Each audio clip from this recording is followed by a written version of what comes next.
Bitcoin treasury companies are running on a flywheel that is a Ponzi scheme. They are not sustainable. However, it's not the fault of Bitcoin nor of the Bitcoin treasury companies. And actually, they are doing the most intelligent thing possible. Let me explain. In this video, I'm going to be going through the flywheel that these Bitcoin treasury companies use.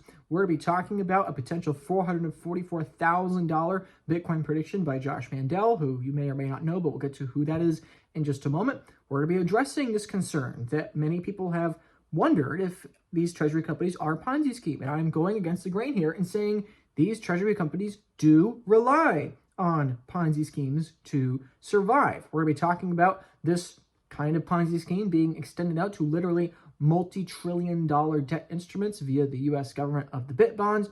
And ultimately, we're going to be talking about why this matters for you, what this means for the U.S. dollar, what this means for Bitcoin's price, and what this means for the billions of people in the world today and the tens of millions of Americans that will gain exposure to Bitcoin to diffuse the Ponzi they are already exposed to ASAP. So the point in this video I'm going to make is that Bitcoin treasury companies are not a Ponzi scheme, but they depend on Ponzi schemes to survive. They will not last forever. They are not sustainable. And I think looking under the hood as to why is going to better help you understand Bitcoin, the American bond market, the treasury companies, and the future of the dollar and your purchasing power. So let's talk about who is Josh Mandel. Obviously, you know me. Hi, my name is Luke. Let's talk about Josh, the other person in the conversation here I'm going to be going through today.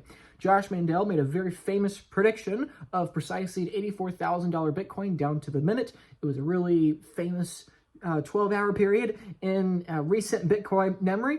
Quite the amazing moment. Obviously, nobody is perfect, and despite what Josh has said at times, him being kind of like a time traveler, personally, I don't think he's a time traveler, and lots of people can make mistakes or just generally be mistaken. So we're talking about why I disagree with some of the things he's been saying, in particular about the Bitcoin treasury companies. Now, the other thing he's been saying is not only the $84,000 Bitcoin prediction he made a long time ago, but he's also been predicting a $444,000 Bitcoin this cycle, whenever that is, right? So, you know, now many don't know, but he predicted this multiple times. One of the times he did was in response to a post I made on November 25th of 2024. You know, this is where he started. This is around the same time he started really staking his claim in the view of a $444,000 Bitcoin. However, like I said, not everything we necessarily agree on. Michael Saylor gave a quote here, which Josh Mandel replied to, basically implying that MSTR is not sustainable. He didn't directly call it a Ponzi scheme, so I'm not going to say that's what he said.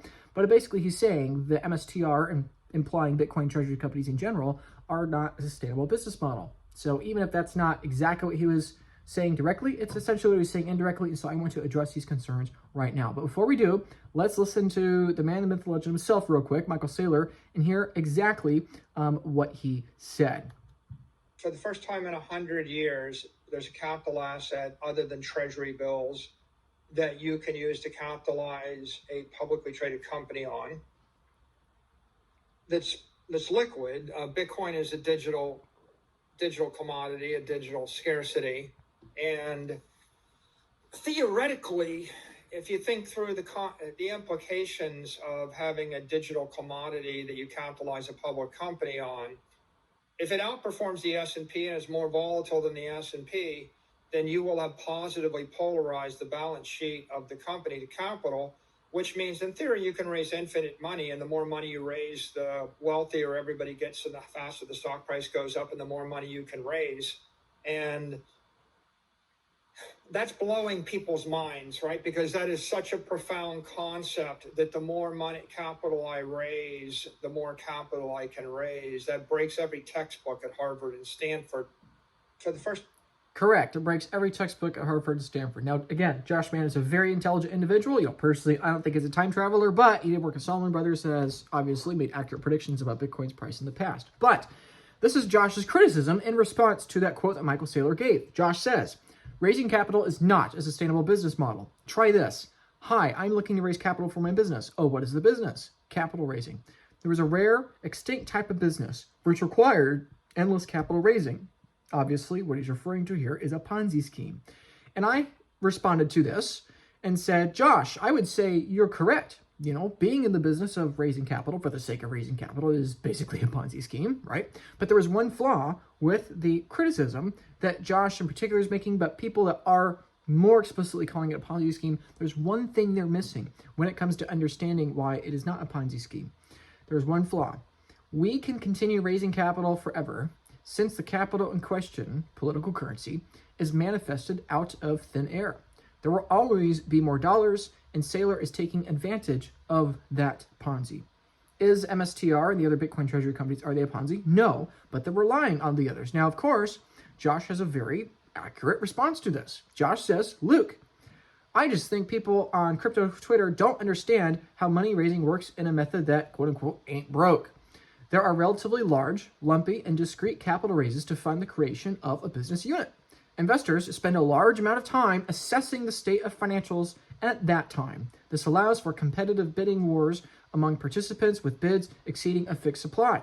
The amount of borrowing is fixed because the investors like scarcity and hope that the next round will already require higher prices. This is totally 100% correct. A good summary he gives at the end here is to say, never are these investors expecting to get a lower first mover discount only to learn the next day on the golf course that the next guy was offered more at an even cheaper price. Josh is totally accurate here. If you're going to have capital raising, you are going to give them a first mover advantage. You're going to give them a better deal, right? The person after you, you don't want to give them a better deal because your first one is going to be upset and the second one will be too, because then the third person gets an even better deal than the second.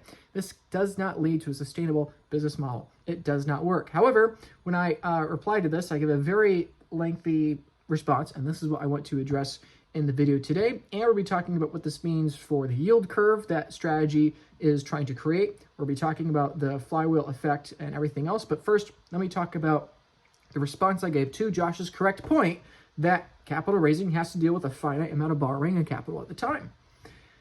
Josh, yes, correct. Group A wants a better financing deal than Group B, rightfully so, due to their first mover advantage. Josh is absolutely correct. However, we print that currency indefinitely. The currency we're raising capital in, we are printing indefinitely. American dollars, political currency. And so that capital needs to go somewhere.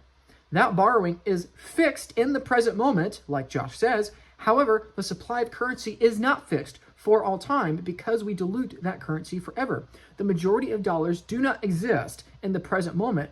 They exist in the future. American political currency and American dollars exist in a proverbial kind of a time lock that is an unpredictable issuance schedule that's going to dilute all kinds of tokens onto the network.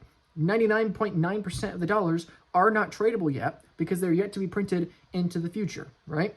Bitcoin treasury companies make absolutely no sense and feel like a Ponzi scheme because fiat currency is a Ponzi scheme. Many people in Bitcoin are so deep down the Bitcoin rabbit hole, they do not understand how Bitcoin treasury companies provide any kind of value to the world. Because Bitcoin treasury companies not only need Bitcoin to survive, they also need fiat currency to survive. And fiat currency is a Ponzi. Bitcoin is not the Ponzi. In both cases, the whole charade only works as long as you're breaking the underlying currency over time.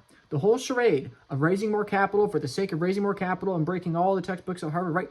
Saylor's whole premise here, and the whole premise for all Bitcoin treasury companies, is on the assumption that fiat currency is a Ponzi scheme. Otherwise, capital raising for the sake of capital raising, for the sake of capital raising to convert weak capital into strong capital, that whole model of arbitraging that difference, it all collapses, it all goes away. There is a finite amount of borrowing and a finite number of dollars now at the present moment. And so both are sought after. And investors put in all the time to do the research, like I said, and of course they want a first mover advantage. However, on a long enough timeline, both are diminished. There will be more borrowing and more debt in the future, and there'll be more dollars in the future as well. And so yes, Group A can get a better deal now, and Group B will still be getting the best deal at their future point in time. You can't raise capital indefinitely, infinitely, in the present moment, but because time always moves forward in the future, you can't raise perpetually more larger dollar amounts indefinitely forever because we're expanding it forever. Again, on the assumption that fiat currency survives. And this is why Bitcoin treasury companies are kind of antithetical to the whole Bitcoin thesis, right? Buying Bitcoin is basically betting on that political currencies are going to decline over time. And eventually, if you get something that's declining at a more or less regular cadence, then eventually there will be no fiat currencies left and Bitcoin is all that is left. But buying a Bitcoin treasury company is basically betting that this arbitrage from fiat currency into Bitcoin is going to exist in the future, which it will exist for a long time in the future. I'll get to that more in just a moment. But it's not going to exist forever, or at least in my opinion, it's not going to exist forever. And so, therefore, the only reason why the Bitcoin treasury companies make sense is because they are in the business of converting Ponzi capital into non-Ponzi capital, right?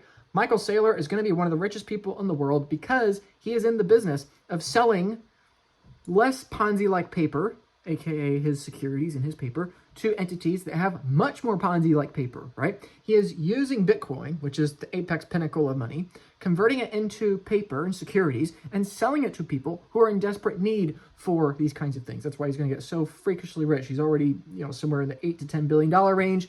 He's going to be a trillionaire. And again, keep in mind, if Bitcoin does a 100x over the next 20 years, which Michael Saylor thinks that's what's going to happen, then that means he's going to make about $800, $900 billion. Effectively, he's going to be a trillionaire over the course of the next 20 years at 365 days a year.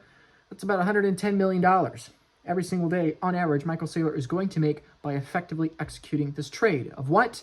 Of converting Ponzi capital into non-Ponzi capital. That is the business model. So yes, MSTR and all the other treasury companies, they need a Ponzi scheme to survive. That doesn't mean they are a Ponzi scheme, but it does mean they are not sustainable forever. Let's go through that business model again. What's the model?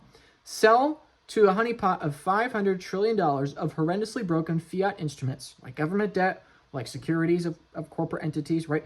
Take that pot of $500 billion of various kinds of capital and sell them $1 trillion of less broken fiat instruments backed by sound money, backed by something that is not broken, aka Bitcoin.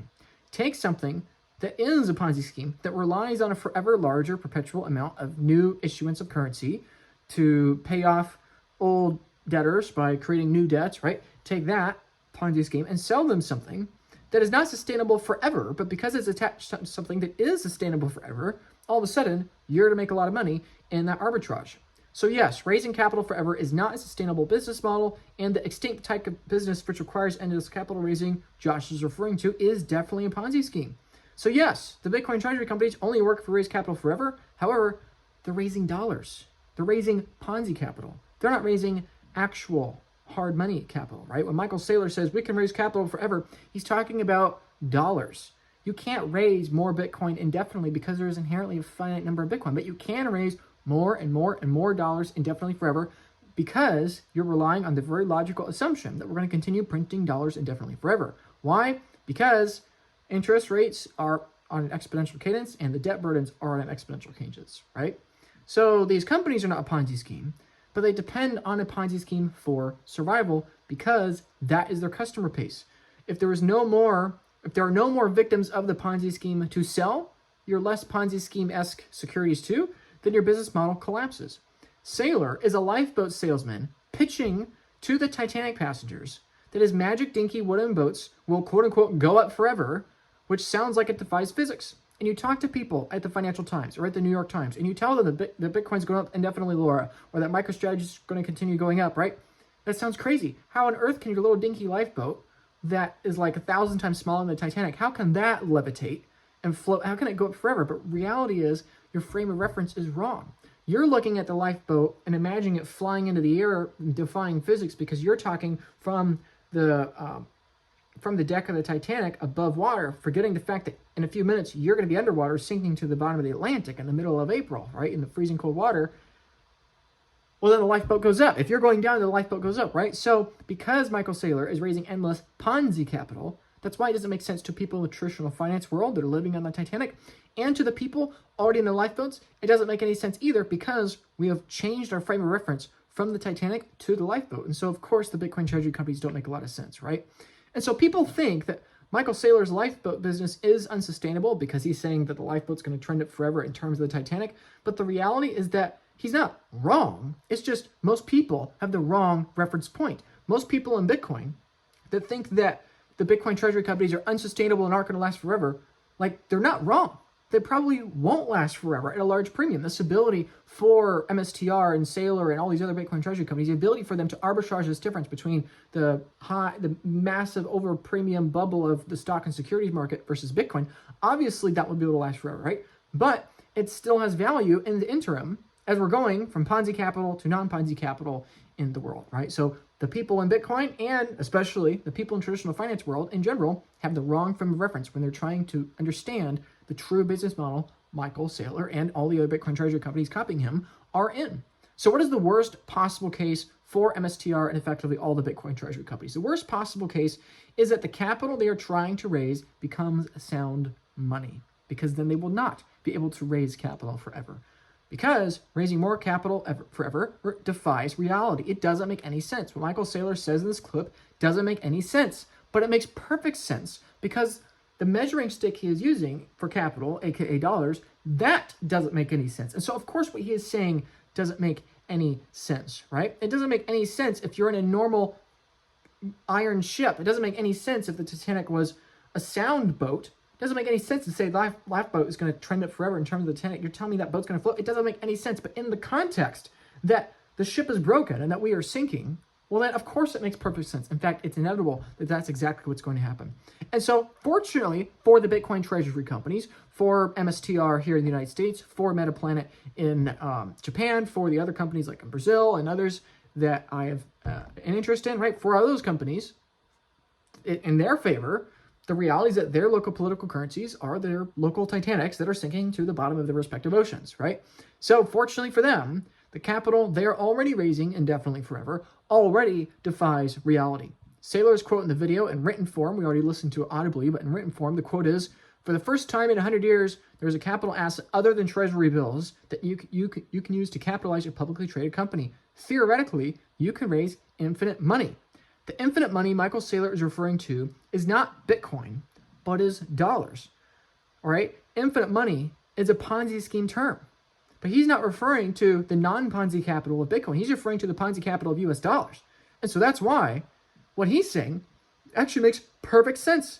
In fact, it is the business model that makes the most sense of any corporate treasury in the world, right? And so that's the irony. Even though MSTR and all the Bitcoin treasury companies are inherently not a sustainable business model, that are relying on Ponzi-esque language and dynamics in order to survive, ironically, they make the most sense because we're living in a Ponzi's world. And the most profitable model in a Ponzi world where everybody has exposure to this Ponzi kind of scheme is position yourself to be able to meet the demand of that Ponzi scheme. Set yourself up not as a Ponzi scheme, but as something that can scale to the size of the fraud of the Ponzi scheme, right? No other business is going to be able to keep up with the required amount of dilution of new currency units, right? Just like how Michael Saylor says his business is better because, like with let's take the Metaplanet example, right? Like with the hotel, you might take that new capital that's created by the fraudsters and the Ponzi scheme of political currency. You can take that, you can convert it into a hotel building, but that might take you 5 years, right? You can do it in 5 days with the Bitcoin treasury company. And so ironically, the most sound business model in a world full of Ponzi schemes is to be a business that sells paper to people that are suffering from the consequences of this Ponzi scheme, because then you can scale up indefinitely. Michael Saylor and his treasury company, or all the other treasury companies, they can scale up by a factor of 10 or 100 way faster than basically any other company in the world can.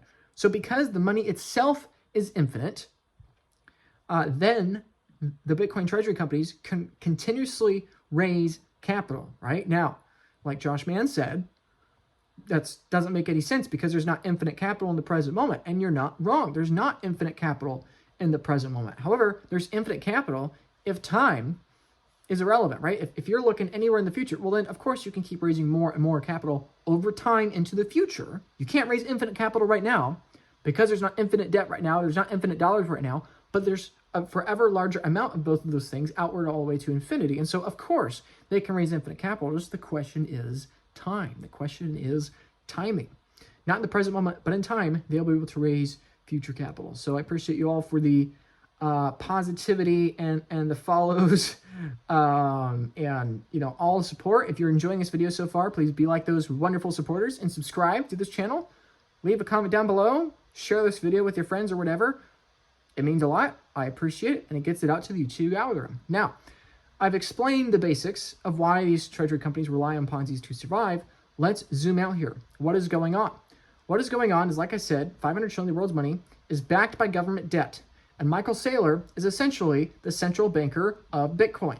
He is creating effectively his own yield curve for Bitcoin instead of the central bankers of traditional currencies having their own yield curves for government debt. To Michael Saylor, the base asset is Bitcoin. To the government, the base asset is their own sovereign debt. And so to Michael Saylor, the central banker, what he can do is he can create or manipulate his kinds of paper as much as he wants to create his own proverbial kind of yield curve to get demand at all different kinds of investors, right? For the government, they do the same thing, except their base asset is treasuries, not Bitcoin. And so in the same way, all securities effectively pump the war machine, right? In the same way the fiat political Ponzi currencies pump the war machines of pumping the debts of these sovereign nations, and they defend the debts with the expansions of their respective militaries and trade routes and everything else. Effectively, what Saylor is doing is he's creating all kinds of securities to effectively pump the Bitcoin network. And this is why people have such a love-hate relationship with Michael Saylor. A lot of people in Bitcoin don't like Michael Saylor because he's effectively acting like a central banker. These Bitcoin treasury companies are effectively relying on the Ponzi scheme of political currency. And it is true, in a way, they're antithetical to Bitcoin. Bitcoin is here to reform and eventually obsolete political currency. And now on top of Bitcoin, we're adding this paper wrapper of these treasury companies that are relying on the very Ponzi that we've set out to destroy. Yes, it's true. Michael Saylor is basically the closest thing to a central banker in Bitcoin. And in the same way that people in the traditional fiat political Ponzi currency matrix rely on to every single word that the Federal Reserve chairman gives, it's the same thing with Bitcoin, except with Michael Saylor. Bitcoiners hang on to almost every single word that Saylor says, not without reason, but for a very important reason. Basically, whatever Michael Saylor says about whatever product he thinks is coming out in the near future that he's working on, effectively has massive repercussions for all other forms of securities and all other forms of paper and corporate structure in Bitcoin's entire ecosystem. So that is why there's this big love-hate relationship. I'm just putting words on it, right? Michael Saylor is effectively a central bank. He's effectively a central banker. But the thing of why other people, like myself, really like Michael Saylor, despite the fact he's acting like a central banker, is that number one, he's acting like a more honest and ethical central banker because he's explicitly telling you what he's doing. He's not like a central banker that's pretending to do one thing when in reality doing another. But the other thing too is that he's pumping the Bitcoin network. Every other central banker in the world is effectively pumping their own war machine, effectively pumping the treasuries of their respective countries. But Michael Saylor, his treasuries, his risk-free return to capital is Bitcoin, hard, sound money. And that does not require a state-sanctioned monopoly of violence.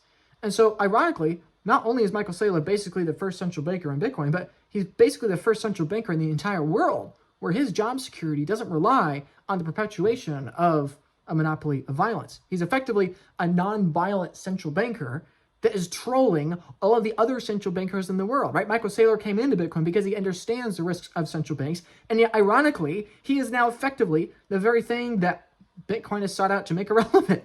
And so, that's not to say like it's a moral thing, but it's just it's very ironic that Bitcoin is going to extend the lifespan of these corporate entities, and Bitcoin probably is going to expand the lifespan of the nation states and the central banks, which we'll go to more in a little while with the $2 trillion of bit bonds coming down the way, right? So yes, Michael Saylor is acting as his own central bank, creating his new currency, Saylor coin, right? MSTR shares, right? That's his product. His product is his own paper, right? Step one, MSTR issues debt to buy Bitcoin. Step two, the Bitcoin price increases. Therefore, the market cap of MSTR increases, right? Therefore, the market cap of the company, as it increases, the weight indices increase, right? The S&P 500, coming along, right? Therefore, they can issue more equity or more securities or more paper or more things on their newly created yield curve that they're developing out. They can do more of those kinds of things to get more Bitcoin, which means more Bitcoin goes up, the more the market cap goes up, and it's basically a Trojan horse attacking the central bank system from within. Sure, Bitcoin is here to fight the central banks, but what is the most effective way for Bitcoin to infiltrate the central banks is for Bitcoin to create its own central bank, a central bank that is still paper, and it still relies on the Ponzi of the other central banks, but it's a less destructive central bank, let's say. And so, of course, it attracts all the capital from the trapped capital from the rest of the world, right? And so that is the opportunity for Bitcoin treasury companies, okay?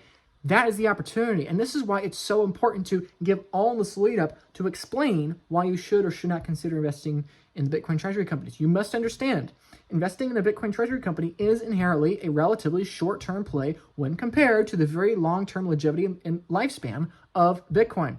Bitcoin treasury companies in their current model do not make any sense in a future Bitcoin standard. I'm not saying they're all going to go to zero when fiat goes away, right? But I am saying the current business model of creating and issuing central bank-esque paper that relies on, selling it to a trapped capital of people in Ponzi coins, right? That business model does not make sense in a Bitcoinized world. And so the long-term business model for these Bitcoin treasury companies is to provide productivity, right? Provide something that helps make Bitcoin better, makes the world better, right? That's the long-term. That's a long-term thing, right? Right now, they're providing a valuable product, which is their paper, because that's the biggest single need in Bitcoin in the world right now, is basically sell a less destructive form of paper that people can own, right? But that's something that's really important to mention, because there are over 1 million Bitcoin already raised in these Bitcoin treasury companies. And so sure, is there opportunity in investing in Bitcoin treasury companies? Absolutely. Personally, myself, I have invested in Bitcoin treasury companies, right? At the time of recording, I've invested in 3 different ones, right? I've made it clear that MSTR was my only Bitcoin treasury play for a very long time. Over the course of mid 2025, I divested from that and moved away to Bitcoin treasury companies that I thought were much cheaper, and it turns out that they have been. But the point is, the opportunity will not last forever. If you own MSTR, if you own any Bitcoin treasury company, I'm not saying don't own it, but I am saying understand you're buying a trade. You're not buying forever money. Why? Because with the current business model as we know it today, it cannot last forever. And so maybe the company will last forever, but that company is going to go through so much change over the next 30 years, you will not recognize this business model 30 years from now when compared to today. And maybe that's a good thing. Maybe they develop in the proper direction, but maybe they don't. So that's something you need to understand. If you're going to get invested in a Bitcoin treasury company, you're buying something that as it exists today will not exist 20 years from now, probably not be 10 years from now. And 1 million Bitcoin have already been raised. Let's say theoretically, in the most wildly bullish hopium chart to the moon scenario, the Bitcoin treasury companies get 10 million Bitcoin. I don't know. That means that we already are 10% through the opportunity of this paper arbitrage between the Titanic and the Lifeboat, right? We're already 10% of the way through, right? We've already arbitraged so much fiat money that we're 10% of the way through this opportunity. In my opinion, I don't think we're going to hit 10 million Bitcoin in these treasury companies. I think it's going to be a smaller number.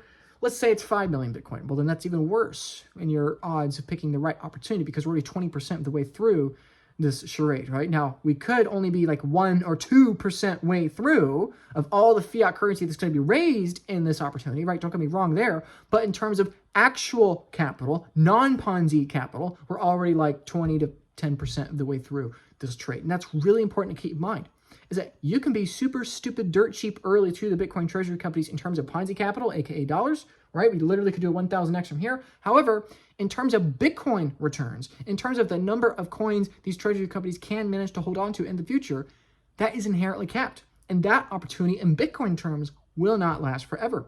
And so people in fiat say these treasury companies are a Ponzi scheme because they're detached from reality and missing the forest for the trees and realizing their own currency, their own securities they already own rely on a Ponzi scheme, right? But the people in Bitcoin that say these treasury companies are a Ponzi scheme, they aren't realists. They don't understand that even though this opportunity won't last forever, it's going to last for a very long time. I think the fiat shenanigan and charade is going to last a long time. Probably decades. Probably longer than what you would like to admit. Right? Why? Because the governments of the world are going to realize this too. The governments of the world, United States, China, Russia, Europe, all the major countries of the world, right? They're going to realize that their Ponzi paper is no longer in demand by people. And what they're going to do is they're going to create new forms of debt that leverage Bitcoin to create less Ponzi-esque kinds of securities and kinds of debt. And that, ironically, will extend the lifespan of the fiat charade. It will expand the extent of the Ponzi because they're slowing the rate at which the Ponzi collapses under its own weight. How? By making their Ponzi collapse at a slightly slower rate, they're helping accelerate the collapse of weaker countries and their own Ponzi schemes, right? And so I think it's going to be a very long time. So basically owning a Bitcoin treasury company is not only a bet on Bitcoin, you're also effectively taking a bet that fiat currency is going to survive for a prolonged period of time, which is why I totally understand, empathize, and relate to why people say this is kind of antithetical to Bitcoin, right? You're exchanging something with sovereignty for something that doesn't have sovereignty, for something that's basically betting that fiat currency is trending down to zero forever. Now you're buying something that's basically a bet that fiat currency is going to continue for a while, right? Really, I understand that, and I relate to that. And that's just the dynamic you're going to have to accept if you're owning a Bitcoin treasury company. To keep the US Treasury Ponzi going, you need more and more and more assets, right? Like real estate, like oil, like stocks, like equities, right? But we're running out of steam. We have had a 40, 45-year bull market in American treasuries and T-bills, right? We've had such a bull market of lowering interest rates forever, borrowing more debt forever, pumping up asset prices. We're running out of steam because people literally can't afford it anymore. People can't afford houses anymore. People can't afford groceries anymore, right? Now, I think this will extend even further into the future. How easy would it be for the United States government, instead of having a 30-year mortgage, turn into 40-year or 50-year mortgages, right? I mean, China does things at that extreme. In fact, more extreme already, right? What's one of the easiest ways to give more room for housing to run in terms of dollars and in terms of affordability for people?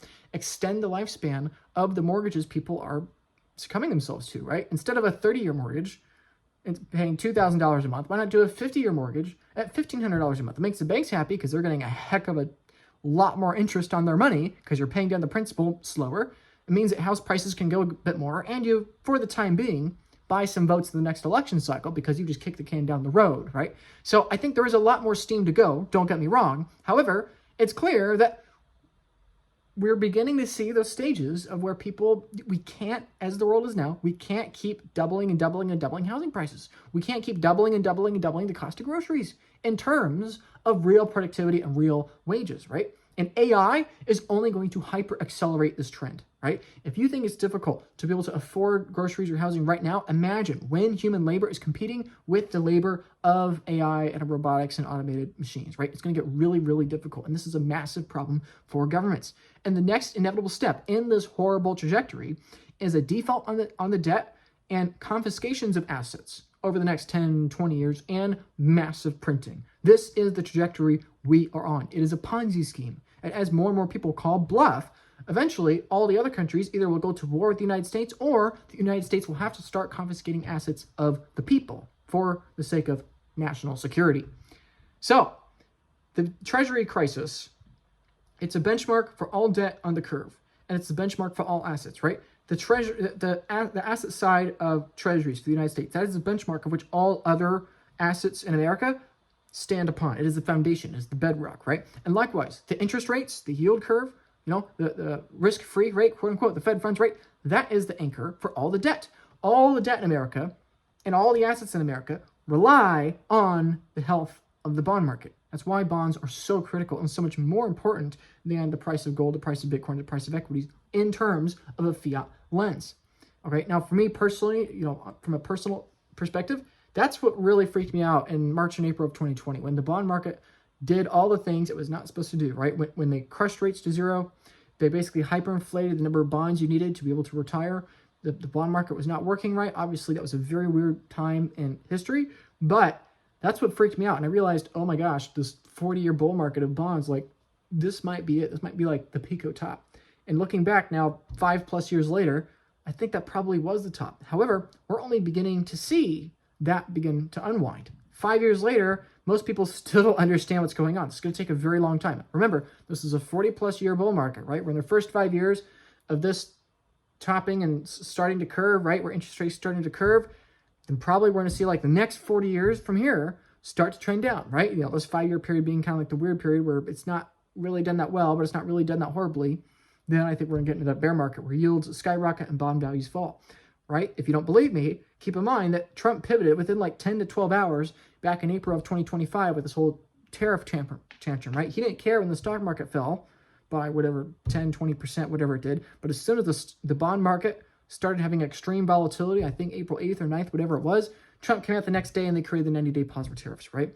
The bond market controls the president. The bond market controls the Federal Reserve. The bond market controls all asset prices and all debt prices. And the debt prices are what control the lower class voters, right? The people that are living paycheck to paycheck, that deal with credit card debt and car loans and all those things.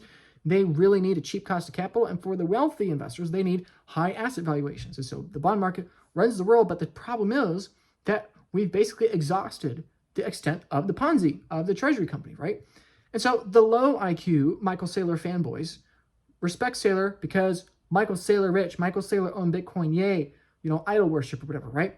But in my opinion, the people like you all that are wonderful subscribers to this YouTube channel, that aren't the low IQ fanboys, the high IQ people respect Saylor, not just because, oh, look, rich man good, rich man buy Bitcoin, rich man say nice thing about Bitcoin. No, they respect Saylor because Michael Saylor is basically giving a masterclass of trolling the central banks, of saying, you guys aren't sustainable, by going out there in public and saying, I basically can create a Ponzi scheme of my own because I'm denominating my stock in terms of a currency that is effectively a Ponzi scheme. Again, I'm not saying MSTR is a Ponzi scheme, but that's basically what he's doing. He's basically calling their bluff. I'm going to offer perpetual stock that's going to pay a high interest rate every single year, perpetually, forever, never with a convert. I'm calling your bluff, central bankers.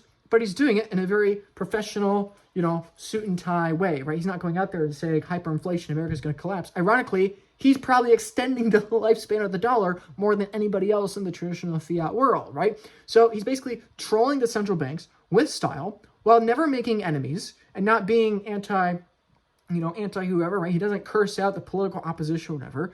He's being relatively classy with all this and being, relatively charitable and good-natured, at least in public, and in my experience in private with him, he's been very respectful of everybody. But also, the other reason why we respect him is that he's giving the public playbook away for free, basically begging other companies to follow him. And now there are well over 150 companies copying the Bitcoin treasury strategy, right? But also, by the way, all of this is helping stimulate Bitcoin. So yes, of course, Michael Saylor's in this for the money. He wants to make money, but also he's in it for his own legacy. He wants his name to be out there and be remembered, right? And also, sure, it's for the sake of pumping his stock for his common shareholders, of course, which he is the largest one. But also, ironically, all of this fiatness is helping stimulate Bitcoin, right? The best thing the Lifeboat needs is a well-polished lifeboat salesman that's arbitraging the difference between the sinking Titanic and the lifeboat. And so, of course, for people sitting in a lifeboat, like you or me, Bitcoiners, of course, the Bitcoin treasury companies don't make entire sense because, well, yeah, but Michael, the Titanic is going to the bottom of the ocean. You're not going to be able to do this business forever, right? And the people at Titanic are looking at this saying, what are you doing? You're selling me on a dinky lifeboat that you're saying is going to trend up forever in terms of the Titanic. You're delusional, Michael. You're offering a perpetual security, a perpetual stock, a preferred stock to buy Bitcoin. Are you insane, right? That's, and ironically, him doing that is flowing so much energy into Bitcoin. Now, let's talk about his price predictions for Bitcoin. He believes Bitcoin could be, roughly $250 to $300 trillion or so in the year 2045. I think that genuinely is realistic. I think gold is probably too small on this chart. But the point is, the majority of the world's capital is stuck in fixed income. It's stuck in bonds. It's stuck in money. It's stuck in, long-term capital structures, right? And the market for that is so much bigger than the market for Bitcoin. I think Bitcoin is going to take a larger and larger part of that. And this is the other thing that I think is really important to mention too. And this is another thing I respect and care about, not just from the perspective of finances and money and number go up, but from the perspective of humanity. Quite literally, I think that there is a very short list of people making a sizable impact on reducing the probability of global war. And I genuinely think Michael Saylor is one of those folks. Why? Why do I make such a bold claim? Why is the guy in the orange tie sitting on his yacht talking about how he can raise money forever? Ha ha ha. How is it possible that this guy is helping accelerate world peace? Or at the very least, I shouldn't say accelerate world peace, but disincentivize the probability of war in the future. I'll put it that way. How is that possible? Well, what Michael is doing is he is giving an off-ramp playbook to countries where they don't have to fight each other with kinetic warfare. Okay? These countries have a desperate need for Bitcoin to be a $100 trillion asset, and corporate adoption is the Trojan horse to help us get to that point where Bitcoin can then Trojan horse the paper of these countries, right? How do you Trojan horse the world into disincentivizing the probability of warfare? You give them forms of paper that are not relying on Ponzi's, that eventually lead to asset confiscation, either internally via tyranny or internationally via war and seizure, right? You need to give them an asset that doesn't collapse under its own weight like that. And how do you do that? You get Bitcoin to the governments. But how do you get Bitcoin to the governments? You need Bitcoin to be a larger asset class. How do you get Bitcoin to be a larger asset class? You create your own little central bank in the corporate world to help pump the price of Bitcoin up and get it to be a larger market cap, right? There are very few people pumping Bitcoin up as much as Michael Saylor, not only because of him directly, but because of the charge he's leading and helping all these other entities buy more Bitcoin, right? And the US government has already floated this idea to numerous senators. It's something that the Trump administration has talked about to varying degrees of success or controversy. But the point is, we've already floated the idea of multiple trillions of dollars of bit bonds. In the future, I think there'll be hundreds of trillions of dollars of these kinds of products when there are literally quadrillions of dollars worth of global debt. It's estimated there'll be a quadrillion dollars of debt sometime in the 2040s, right? Maybe by 2045, who knows? But let's say eventually there's 10 quadrillion dollars of debt in the late 2040s or 2050s or something, right? Let's say that we hit that point eventually. I think it's totally reasonable to say that 1% of all government debt is going to have some Bitcoin element to it, right? That amount would literally be $100 trillion of debt coming in to buy Bitcoin, right? Or at least a percentage of that debt would be coming in to buy Bitcoin. I think 1% is conservative. 5%, 10%, 50% in that far future. I think all those things are totally possible. And the number one way to get to this future where Bitcoin is a multi-centa trillion-dollar asset is to help Trojan Horse and Orange Pill, the creators of the Ponzi coins themselves. And the best way to get there is to create our own yield curves and basically prove that we are a less unstable central bank, let's say, when compared to the typical central banks. How do we do that? This is how we do that. And that's effectively what Michael Saylor is doing, right? There is a desperate need for Bitcoin to get to that $100 trillion asset level so that countries can start to justify entering into Bitcoin, because Bitcoin's too small for them to justify that right now. And corporate adoption is the bridge to get us to the other side. Now, of course, governments don't care right now. They don't care about Bitcoin. They got bigger fish to fry, right? They got more voters to appease than the Bitcoiners, right?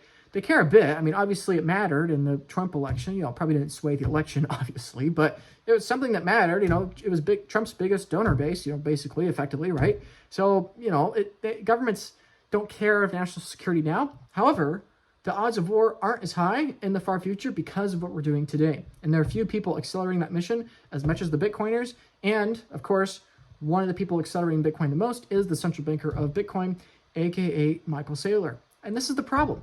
If you make better and better technology, you don't reduce the odds of war. You only accelerate the next step in the arms race. You can have some AI CEO out here saying, we made this new AI, or we made this new bomb, or this new plane, or this new drone, or this new robot, or this new whatever. You can do those things, but you're not necessarily reducing the odds of war. You increase the probability your country gains the upper hand of a competing country, but you don't necessarily reduce the probability that your countries eventually go to war. But what Michael Saylor is doing here that I think is so ingenious, and that I'm really glad that he is doing, is that he is helping give these future governments of the world with technologies we can't imagine yet an off-ramp to move their assets into something that doesn't require a perpetual larger amount of debt forever, but instead shrinks the total size of the Ponzi in relation to the rest of the world. Right now, Bitcoin is 0.2% of the world asset base. So that means that, roughly $499 out of $500 in the world are exposed to Ponzi's, effectively, right? Government Ponzi's of political currency, right? In this future of the 2040s, like 5% or 10% of the world is not backed on corporate treasury, or excuse me, on nation state treasuries. But, this 5-10% of the world is backed on hard math and cryptography and hashing and electricity, right? And so that, I think, is the future that reduces the probability of war in the next 10, 20, 30, 50 years. Have a larger and larger share of the global economy be based upon something that is sound, not based upon something that requires an annual rate of theft in order to survive. So there are lots of people that I respect that have accurately pointed to the problem, right? Ray Dalio is probably one of these people. Elon Musk, depending on the month, is a good, voice for this, right? But Saylor has been really consistent over the course of years of basically offering a solution. Hey, central banks, how do we reduce the probability of going to war 20 years from now? It's not by continuing the arms race of AI and drones, right? You kick the can down the road. You don't solve the problem today. How do you do that? You create a new kind of yield curve, a yield curve that is not reliant on a treasury asset that is declining because it's ended its 40-year bull market, but by transitioning into a new instrument that you can create your fiat instruments on as your fiat instruments trend towards zero in global relevance over the course of the coming decades. Saylor has figured out how to make a better business than any other CEO, and Saylor has figured out how to basically be a central bank than any other central bank in the world. And eventually, he'll get into the S&P 500. Maybe he's already in there by the time you're watching this video, but eventually he'll get into the S&P 500, which would be a landmark moment, in my opinion, for Bitcoin, and potentially even bigger than the Bitcoin ETFs. Why? Because there will be tens of millions of people that will effectively have paper Bitcoin exposure that don't, right? Way more people will have Bitcoin exposure the day the MSTR enters the S&P 500 than the cumulative amount so far that people have been buying, the cumulative amount of people that have been buying the ETFs, right? And I think that is going to be a huge, huge milestone for Bitcoin's Trojan horsing of the entire world, in particular of the American population. Now, I'm going out to New York City next week. I was invited out there for an event. Michael Saylor will be there at his company, and I'm looking forward to hearing what they're going to say on all this, because so much has changed. They basically keep offering more and more securities, and the thing I would like to encourage you to remember is that this is going to change. This is going to hyper accelerate, right? Everything you're seeing in this video is going to be outdated 5 years from now, right? They're going to have more and more and more securities out there. They're going to have more and more product offerings out there. And make no mistake, this moment in time you have to meet with these leaders and shakers in the present moment, this is a very short window. And make no mistake, it is a race to the bottom. The irony in all this is that if these treasury companies are successful, they will not make inflation better. They will actually help make it worse. Yes, they will extend the lifespan of these fiat institutions and the Ponzi coins. However, while it reduces the rate at which they need to print more money and destroy the system, thus extending the lifespan, it doesn't necessarily mean there's less inflation. There is more inflation just over a longer period of time. Now, while it does make inflation worse, like I said, it collapses the probability of war. So I'm net a supporter. But ultimately, MSTR, or all the Bitcoin treasury companies, do not solve the problem of US dollars declining. It only accelerates the problem, right? If you want to expose the failures of a fiat central bank, you create a new Bitcoin-backed central bank to expose all the weaknesses of that, right? So Bitcoin's going to be pumped by the trillions of dollars of bit bonds coming down the line over the coming years and decades. It's going to be pumped by all the stable coins, basically exporting dollars into the rest of the world, exporting one Ponzi into the world with lots of worse other kinds of Ponzis, and backing it with something that isn't a Ponzi, aka Bitcoin. All these things are going to happen, but make no mistake of the end game. The end game is that this is how Bitcoin takes over the fiat world, and then eventually it all falls away and hyperinflates, and you better own Bitcoin in that scenario. I hope the Bitcoin treasury companies survive that. I think they probably will if they have strong leadership and they pivot into new business models other than selling paper to in an arbitrage that doesn't exist anymore. Instead, they transition into providing some other different kind of value or service in the world. But if they don't do that, they probably aren't going to have any kind of premium associated with them. So to conclude here, I will give a metaphor and then go specifically through the 5 things that you'll see. The metaphor is that basically it's all monopoly money. Imagine we're playing a global game of Monopoly and we're dealing with the monopoly forms of paper. We're going around the board, we're passing go, we're getting 200 or universal basic income checks, right? That's what we're doing. We're going around and around the board, right? But the money isn't real.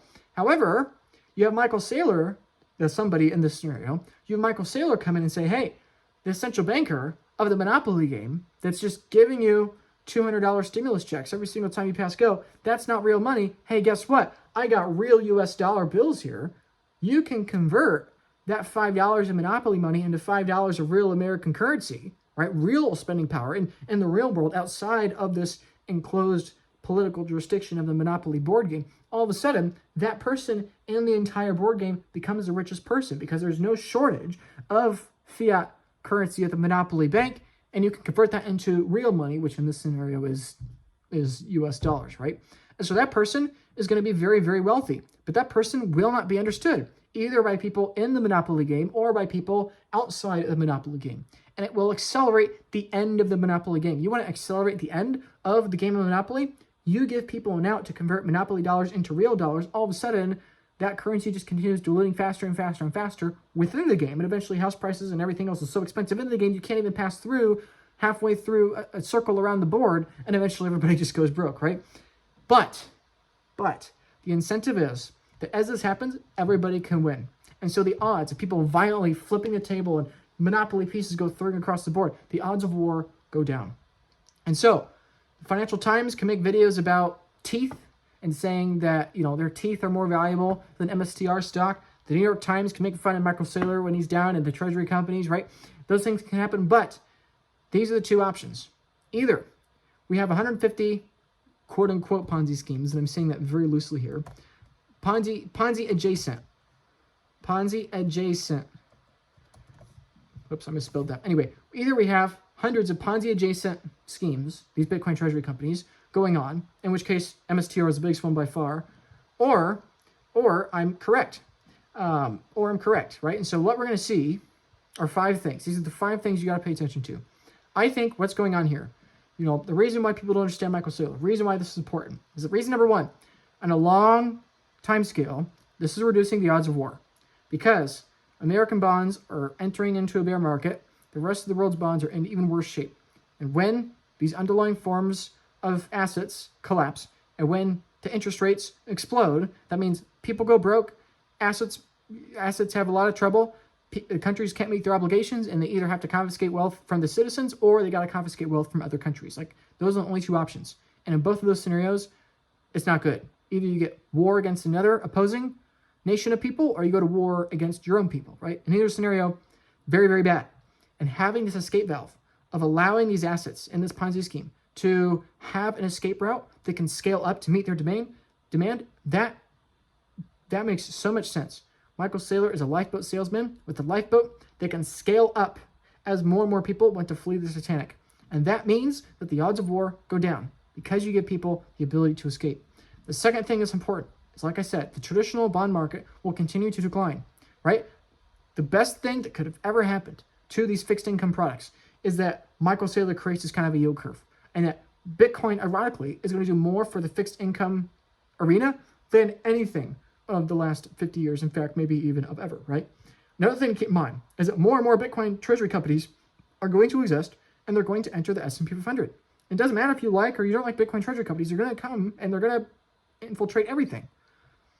Number 4, there are going to be more and more dollars, more and more stable coins, and more fiat currency printing. And Michael Saylor is basically an infinite buyer. He'll be able to raise more capital, and he's going to be able to do that because we can create more dollars and more stable coins and more USD printing, right? Bitcoin is going to enable us. It's not going to slow this down, right? That's just what's going to happen. And the final thing that's important is that Bitcoin price is going to go way, way, way up. This is how Bitcoin becomes a multi-centa trillion-dollar asset. You have the central banks, you have the corporate balance sheets, and you have the individuals, you have everybody converting fiat paper into Bitcoin. Make no mistake, someday, when the only remaining use case for political currency and fiat paper is converting it into Bitcoin, that is the moment when political currency hyperinflates. That is the moment when everything else on this chart here collapses and goes to zero. Personally, I think that is a very, very long ways from here. We're having this conversation and making this video in the mid-2020s. Even today, at the time of recording, the internet is only at 2/3 global adoption. For that scenario to happen for Bitcoin, we'd have to be at like an exorbitantly high amount of global adoption, okay?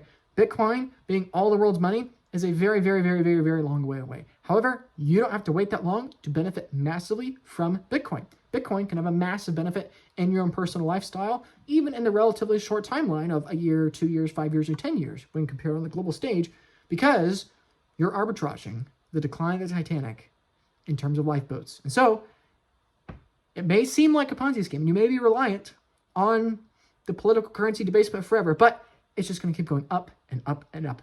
Bitcoin price is going up forever, not because it makes sense, but because you're pricing it in terms of something that doesn't make sense, the US dollar. Thank you for your time. Please subscribe if you enjoyed this video. Thanks for watching to the end. If you watched to the end of this video and you don't like, comment, and subscribe, I don't know what you're doing, but thank you for your time. Enjoy the ride, and I'll see you in the next video. Goodbye.